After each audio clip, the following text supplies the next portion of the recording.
4 de abril, a pessoa do Filho de Deus. O Filho de Deus é a segunda pessoa da Trindade, existindo eternamente em conjunto com o Pai e o Espírito Santo em uma única divindade. Ele é totalmente Deus, assim como o Pai e o Espírito, possuindo os mesmos atributos de independência, imutabilidade, onipresença, onipotência, onisciência, santidade, amor e muito mais. Os três compartilham a essência divina. Assim, o Filho é totalmente Deus, coigual ao Pai e ao Espírito Santo. Há 2000 anos, o Filho de Deus, eternamente existente e plenamente divino, assumiu uma natureza totalmente humana. Essa encarnação foi uma união hipostática, ou seja, a união das duas naturezas em uma única pessoa, Jesus Cristo. Nosso Senhor Jesus Cristo é completo em divindade e completo em humanidade, verdadeiramente Deus e verdadeiramente homem, tendo uma alma racional e um corpo. Ele tem a mesma substância que Deus Pai no que diz respeito à divindade e ao mesmo tempo da mesma substância que nós seres humanos em relação à sua humanidade, sendo como nós em todos os aspectos exceto o pecado. Algumas heresias surgiram ao longo da história e pregam erros que devem ser evitados. O arianismo e o quenotismo negam a total divindade de Jesus. O docetismo e o apolinarismo negam a total humanidade de Jesus. E por fim, o nestorianismo e o eutiquianismo negam a união hipostática, ou seja, negam a união das naturezas divina e humana na pessoa de Jesus. Todas essas negações são refutadas pela palavra de Deus. É importante lembrar que o Filho de Deus existe eternamente, assim a encarnação não é o começo de sua existência, e na Bíblia o próprio Jesus afirma sua geração eterna em João 5,26. Pois, assim como o Pai tem vida em si mesmo, assim também concedeu ao Filho ter vida em si mesmo.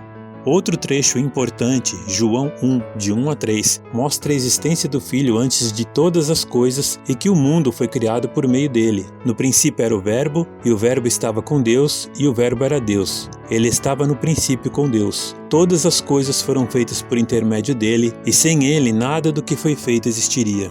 E foi exatamente esse Verbo que se tornou carne, conforme vemos em João 1,14. E o Verbo se fez carne e habitou entre nós, pleno de graça e de verdade, e vimos a sua glória como a glória do unigênito do Pai.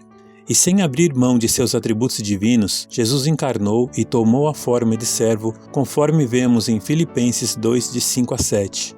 Tende em vós o mesmo sentimento que houve em Cristo Jesus, que, existindo em forma de Deus, não considerou o fato de ser igual a Deus algo a que devesse se apegar, mas pelo contrário, esvaziou-se a si mesmo, assumindo a forma de servo e fazendo-se semelhante aos homens.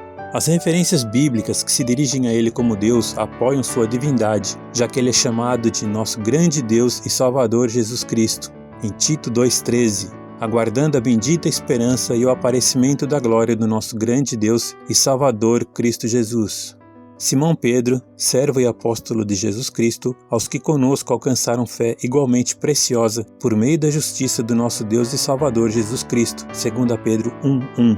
Mas, sobre o Filho diz, o teu trono, ó Deus, subsiste pelos séculos dos séculos, e o cetro do teu reino é cetro de equidade. Hebreus 1,8.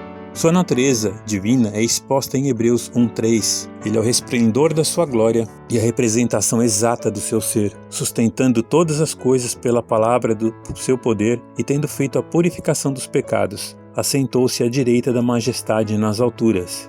A Escritura apoia também a plena humanidade do Filho encarnado, tendo ele nascido como qualquer humano, como vemos em Lucas 2, de 1 ao 7, crescido como qualquer pessoa, como vemos em Lucas 2, 40, 51 e 52. Tinha necessidades físicas normais como comer, beber, descansar e dormir.